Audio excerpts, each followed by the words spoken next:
Friends, ನಿಮ್ಮೆಲ್ಲರಿಗೂ ಕೂಡ ನಿಮ್ಮದೇ ಆಗಿರ್ತಕ್ಕಂಥ ಯೂಟ್ಯೂಬ್ ಚಾನಲ್ ಸ್ಟಡಿ ವಿತ್ ಪರಶುರಾಮ್ಗೆ ಸ್ವಾಗತ ಅಂತ ಹೇಳ್ತಾ 8ನೇ ತರಗತಿ ದೈಹಿಕ ಶಿಕ್ಷಣದಲ್ಲಿ SA2 ಪರೀಕ್ಷಾ ಪ್ರಶ್ನೆ ಪತ್ರಿಕೆಯನ್ನು ಅದರ ಕೀ ಉತ್ತರದೊಂದಿಗೆ ನೋಡೋಣ. ಆಲ್ರೆಡಿ ನಿಮಗೆ DSA2 ಅವರು ಕೊಟ್ಟಿರ್ತಕ್ಕಂಥ 6 ಕ್ವಶನ್ ಪೇಪರನ್ನು ನಾನು ಸಾಲ್ವ್ ಮಾಡಿದ್ದೀನಿ. ಸೊ ಇನ್ನೂ ಪ್ರಾಕ್ಟೀಸ್ ಪೇಪರ್ ಅಂತ ಬರ್ತವೆ, ಅವುಗಳನ್ನ ಸಹಿತ ನೋಡೋದನ್ನು ಮಾತ್ರ ಮರೆಯದಿರಿ. ಏಕೆಂದರೆ ಆ ಪೇಪರ್ಗಳು ಕೂಡ ನಿಮಗೆ ಭಾಳಷ್ಟು ಮೋಸ್ಟ್ ಇಂಪಾರ್ಟೆಂಟ್ ಇದ್ದಾವೆ.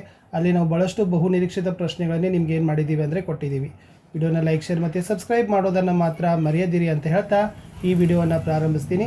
ಸೊ ಭಾಳ ಇಂಪಾರ್ಟೆಂಟ್ ಇದೆ ಈ ಪ್ರಶ್ನೆ ಪತ್ರಿಕೆ. ನಿಮ್ಮ ಶಾಲೆಯಲ್ಲಿ ನಡೀತಕ್ಕಂಥ ಪರೀಕ್ಷೆಯಲ್ಲಿ ಬಂದರೂ ಕೂಡ ಬರ್ಬೋದು, ಅಚ್ಚರಿ ಏನೂ ಇಲ್ಲ. ದೈಹಿಕ ದಾಢ್ರತೆಯ ಹೆಚ್ಚಿನ ಅಂಶಗಳಲ್ಲಿ ಅಲ್ಲದೇ ಇರುವುದು ಅಂತ ಕೇಳಿದ್ದಾರೆ. ಸೊ ಮನರಂಜನೆ ಈಸ್ ದಿ ಆನ್ಸರ್. ಇನ್ನು ನೆಕ್ಸ್ಟ್ ಒನ್, ವಾಲಿಬಾಲ್ ಆಟದ ಮೊದಲನೆಯ ಹೆಸರು ಏನು ಅಂತ ಕೇಳಿದ್ದಾರೆ. ಸೊ ವಾಲಿಬಾಲ್ ಆಟದ ಮೊದಲ ಹೆಸರು ಏನಪ್ಪ ಅಂದರೆ ಮಿಂಟೋನೇಟ್ ಈಸ್ ದ ರೈಟ್ ಆನ್ಸರ್. ಇನ್ನು ಹ್ಯಾಂಡ್ಬಾಲ್ ಪಂದ್ಯಾವಳಿ ಡ್ಯಾಶ್ ಮುಖಾಂತರ ಪ್ರಾರಂಭವಾಗ್ತದೆ ಅಂತ ಕೇಳಿದರು. ಸೊ ಥ್ರೋ ಅಪ್ ಅಂತಕ್ಕಂಥದ್ದು ರೈಟ್ ಆನ್ಸರ್. ಇನ್ನು ಬಾಸ್ಕೆಟ್ಬಾಲ್ ಆಟದ ಒಟ್ಟು ಸಮಯ ಡ್ಯಾಶ್ ನಿಮಿಷಗಳು ಅಂತ ಕೇಳಿದ್ದಾರೆ. 40 ನಿಮಿಷ. 5. ಬ್ಯಾಡ್ಮಿಂಟನ್ನಲ್ಲಿ ಒಂದು ಆಟದಲ್ಲಿ ಡ್ಯಾಶ್ ಅಂಕಗಳಿರ್ತವೆ ಅಂತ ಕೇಳಿದರೆ 21. ಈ ಕೆಳಗಿನವುಗಳಲ್ಲಿ ಮಧ್ಯಮ ದೂರದ ಓಟ ಡ್ಯಾಶ್ ಮೀಟರ್ ಅಂತ ಕೇಳಿದರು. ಆಯ್ಕೆ ಸಿ 800 ಮೀಟರ್. ಇನ್ನು ಕೆಳಗಿನ ಜೋಡಿಗಳಲ್ಲಿ ಯಾವುದು ಸರಿಯಾಗಿ ಹೊಂದಾಣಿಕೆಯಾಗಿದೆ ಅಂತ ಕೇಳಿದ್ದಾರೆ. So the right answer is volleyball antenna. ಇನ್ನು ಸಹಸಂಬಂಧವನ್ನು ಕಲ್ಪಿಸಿ ಬರೀಬೇಕಾಗಿತ್ತು. ಬಾಲ್ ಪಾಸ್ ಜೊತೆ ಜಂಪ್ ಬಾಲ್ ಅಂತಕ್ಕಂಥದ್ದು ರೈಟ್ ಆನ್ಸರ್ ಆಗ್ತದೆ. ಇಲ್ಲಿ ಬಾಸ್ಕೆಟ್ಬಾಲ್ ಜೊತೆ ಏನು ಮಾಡಿದ್ರಪ್ಪ ಅಂದರೆ ಅವರು ಬಿಟ್ಟಿದ್ರು. ನೆಕ್ಸ್ಟ್ ಒಂದು ಹೊಂದಿಸಿ ಬರೆದಿದ್ದೀವಿ. ಸೋಲು ಗೆಲುವು ಅಂತಕ್ಕಂಥದ್ದು ಕ್ರೀಡಾ ಮನೋಭಾವನೆ. ಹಾಕಿ ಅನ್ನೋದು ಗೋಲ್ ಕೀಪರ್. IHF ಅನ್ನೋದು ಹ್ಯಾಂಡ್ಬಾಲ್. ರ್ಯಾಲಿ ಅನ್ನೋದು ಬ್ಯಾಡ್ಮಿಂಟನ್. ಪೂರಕ ಪ್ರಾಣಾಯಾಮ. ಪ್ರಶಂಸೆ ಮಾಡೋದು ಒಂದು ಸಕಾರಾತ್ಮಕ ಮನೋಭಾವನೆ ಅಂತಕ್ಕಂಥದ್ದನ್ನು ಬರೆದ್ರೆ ನಿಮ್ಮ ಆನ್ಸರ್ ಏನಾಗ್ತದಪ್ಪ ಅಂದರೆ ಕಂಪ್ಲೀಟ್ ಆಗ್ತದೆ. Next one, S 1 marker question. So totally 10 ಅಂಕಗಳನ್ನು ಇಲ್ಲಿ ಏನು ಮಾಡಿದ್ದಾರೆ ಕೊಟ್ಟಿದ್ದರು. ವಾಲಿಬಾಲ್ ಆಟವನ್ನು ಯಾವ ದೇಶದಲ್ಲಿ ಕಂಡುಹಿಡಿಯಲಾಯಿತು ಅಂತ ಕೇಳಿದ್ದಾರೆ. ಸೊ ಸರಿಯಾದ ಉತ್ತರ, ವಾಲಿಬಾಲ್ ಆಟವನ್ನು ಅಮೇರಿಕಾ ದೇಶದಲ್ಲಿ ಕಂಡುಹಿಡಿದರು. ಪ್ರಶ್ನೆ 16, ಭಾರತದಲ್ಲಿ ಪ್ರಥಮ ಹಾಕಿ ಸಂಸ್ಥೆಯು ಎಲ್ಲಿ ಸ್ಥಾಪನೆಯಾಯಿತು ಅಂತ ಕೇಳಿದ್ದಾರೆ. ಸೊ ಭಾರತದಲ್ಲಿ ಪ್ರಥಮ ಹಾಕಿ ಸಂಸ್ಥೆ ಕೋಲ್ಕತ್ತಾದಲ್ಲಿ ಸ್ಥಾಪನೆ ಆಯಿತು. ಮಧ್ಯಮ ದೂರದ ಓಟದ ಸ್ಪರ್ಧೆಗಳು ಯಾವುವು ಅಂತ ಕೇಳಿದ್ದಾರೆ. 800 ಮೀಟರ್, 1500 ಮೀಟರ್ ಮತ್ತು 3000 ಮೀಟರ್ ಇವು ಮಧ್ಯಮ ದೂರದ ಓಟಗಳೇ ಆಗಿದ್ದಾವೆ. 18 ರೇಚಕ ಅಂದರೆ ಏನು? ನಿಧಾನವಾಗಿ ಕ್ರಮಬದ್ಧವಾಗಿ ಉಸಿರನ್ನು ಹೊರಗಡೆ ಬಿಡ್ತಕ್ಕಂಥ ಪ್ರಕ್ರಿಯೆಯನ್ನೇ ರೇಚಕ ಅಂತ ಕರೆಯೋದು. ಭಾವನೆಗಳು ಅಂದರೆ ಏನು? ಮನಸ್ಸಿನ ಮತ್ತು ಆತ್ಮದ ಚಟುವಟಿಕೆಗಳಿಗೆ ನಾವು ಭಾವನೆಗಳು ಅಂತ ಕರಿತೀವಿ. ಪ್ರಜ್ಞೆ ತಪ್ಪೋದು ಎಂದರೇನು? ದೊಡ್ಡ ಮೆದುಳು ತನ್ನ ಕಾರ್ಯವನ್ನು ನಿಲ್ಲಿಸಿದಾಗ ಉಂಟಾಗೋ ಸ್ಥಿತಿಯೇ ಪ್ರಜ್ಞೆಯನ್ನು ತಪ್ಪೋದು.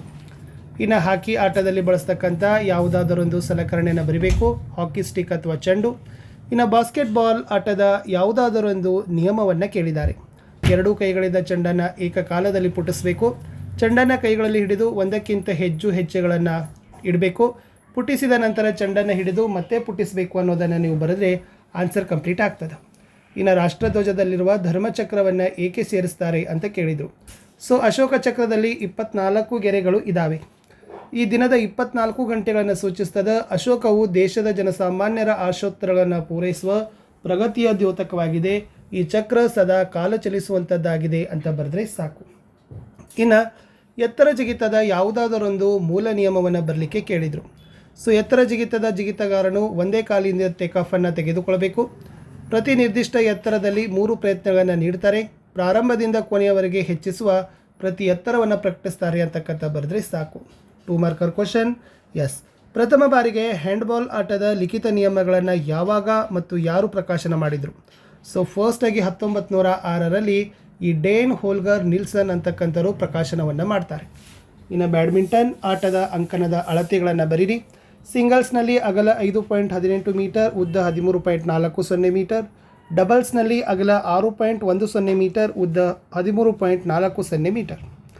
ನೆಕ್ಸ್ಟ್ ಒನ್, ಎತ್ತರ ಜಿಗಿತದಲ್ಲಿ ರಾಷ್ಟ್ರಮಟ್ಟದ ಪುರುಷ ಮತ್ತು ಮಹಿಳೆಯರ ಕ್ರೀಡಾಪಟುಗಳ ದಾಖಲೆಗಳನ್ನು ಬರೀರಿ. ಸೊ ಇಲ್ಲಿಯವರೆಗೆ ಪುರುಷರಲ್ಲಿ ತೇಜಸ್ವಿನಿ ಶಂಕರ್ ದೆಹಲಿಗೆ ಸಂಬಂಧಪಟ್ಟಿರ್ತಕ್ಕಂಥ ಕ್ರೀಡಾಪಟು 2.26 ಮೀಟರನ್ನು ಏನು ಮಾಡಿದ್ದಾನೆ? ಎತ್ತರ ಜಿಗಿತವನ್ನು ಮಾಡಿದ್ದಾನೆ. ಮಹಿಳೆಯರಲ್ಲಿ ಸಹನಾ ಕುಮಾರಿ ಕರ್ನಾಟಕದವರು 1.92 ಮೀಟರ್ ಏನು ಮಾಡಿದ್ದಾರೆ?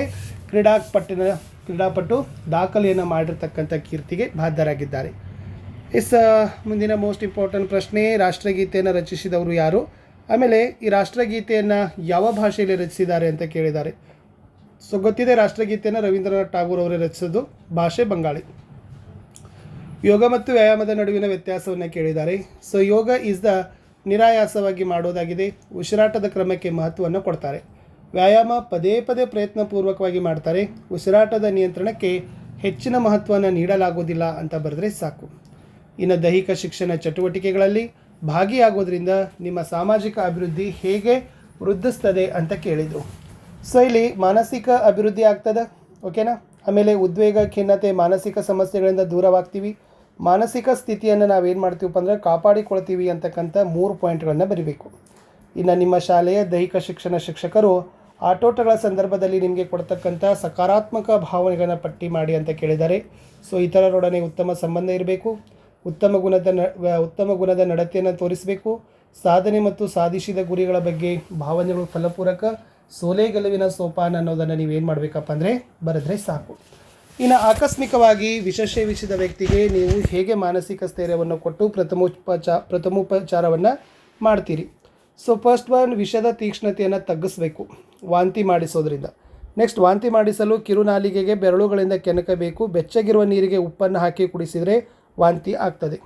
ಇನ್ನು ಧಾರಾಳವಾಗಿ ನೀರನ್ನು ಕುಡಿಸೋದ್ರಿಂದ ತೀಕ್ಷ್ಣವಾದ ರೂಪದಲ್ಲಿ ವಿಷವು ದೇಹಕ್ಕೆ ವ್ಯಾಪಿಸೋದನ್ನು ನಿಧಾನ ಮಾಡ್ತಾರೆ. ಇನ್ನು ಆಮ್ಲಗಳು, ಆಲ್ಕಲಿಗಳು ಸೇವಿಸಿದಾಗ ಬಾಯಿಯ ಒಳಭಾಗ ಮತ್ತು ತುಟಿಗಳು ಸುಟ್ಟು ಹೋಗಿದ್ದಾಗ ವಾಂತಿ ಮಾಡಿಸಬಾರ್ದು. ಸಾಧ್ಯವಾದಷ್ಟು ಬೇಗನೆ ವೈದ್ಯರಲ್ಲಿ ಕರೆದೊಯ್ಯಬೇಕು ಅಂತ ಬರೆದ್ರೆ ಸಾಕು. ಇನ್ನು ವಾಲಿಬಾಲ್ ಆಟದ ನಿಯಮಗಳನ್ನು ಕೇಳಿದ್ದಾರೆ.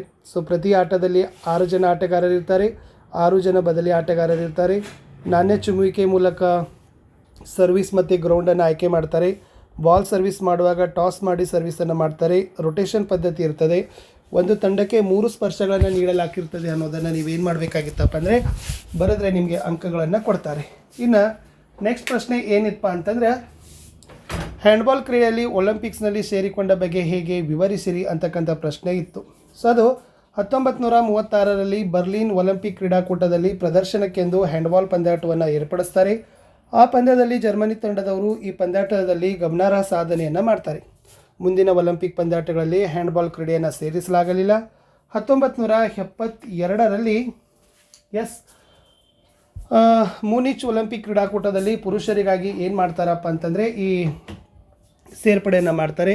ಲಾಸ್ಟ್ 1976ರಲ್ಲಿ ಮಾಂಟ್ರಿಯಾಲ್ ಒಲಿಂಪಿಕ್ ಕ್ರೀಡಾಕೂಟದಲ್ಲಿ ಮಹಿಳೆಯರಿಗಾಗಿ ಆಟವನ್ನು ಸೇರ್ಪಡೆ ಮಾಡ್ತಾರೆ ಅನ್ನೋದನ್ನು ಬರೆದ್ರೆ ಸಾಕು. ಇನ್ನು ಬ್ಯಾಡ್ಮಿಂಟನ್ ಆಟದಲ್ಲಿ ಬಳಸ್ತಕ್ಕಂಥ ರ್ಯಾಕೆಟ್ ಮತ್ತು ಶಟಲ್ಗಳ ಬಗ್ಗೆ ಬರೆಯಿರಿ. ಸೊ ಆಲ್ರೆಡಿ ಅದನ್ನು ಕೊಟ್ಟಿದ್ದೀರಿ, ಸ್ವಲ್ಪ ಪಾಸ್ ಮಾಡಿ ನೋಡ್ಕೊಂಡು ಬರ್ಕೊಡ್ರಿ. ಇನ್ನು ಮಧ್ಯಮ ಮತ್ತು ದೂರದ ಓಟದ ನಿಯಮಗಳು. ಸೊ ಇಲ್ಲಿ 3 ನಿಯಮಗಳಿದ್ದಾವೆ. ಸೊ ನೀಟಾಗಿ ಅದನ್ನು ಪಾಸ್ ಮಾಡಿರಿ. ಇನ್ನು ಹಾಕಿ ಆಟದಲ್ಲಿ ವಿಧಿಸ್ತಕ್ಕಂಥ ದಂಡಗಳು. ಸೊ ಯಾವ ದಂಡ ಇದೆ ನೋಡಿ. ಸೊ ಫಸ್ಟಲ್ಲಿ ಪೆನಾಲ್ಟಿ ಕಾರ್ನರ್ ಅಂತ ಬರ್ತದೆ, ಪೆನಾಲ್ಟಿ ಸ್ಟ್ರೋಕ್ ಬರ್ತದೆ, ಓಕೆನಾ. ಸೊ ಕಾರ್ನರ್ ಹಿಟ್ ಕೊಡ್ತಾರೆ. ಸೊ ಇದನ್ನು ಕೂಡ ಬರಿಬೇಕು. ಲಾಸ್ಟ್ ಬಾಸ್ಕೆಟ್ಬಾಲ್ ಚಿತ್ರ ಇದೆ, ನಿಮ್ಮ ಪುಸ್ತಕದಲ್ಲಿ ನೋಡಿಕೊಂಡು ಚೆನ್ನಾಗಿ ಪ್ರಾಕ್ಟೀಸ್ ಮಾಡಿ ಅಂತ ಹೇಳ್ತಾ ಸೊ ಸಿಗ್ತೀನಿ ಹೊಸ ವಿಡಿಯೋದಲ್ಲಿ. ಬಾಯ್.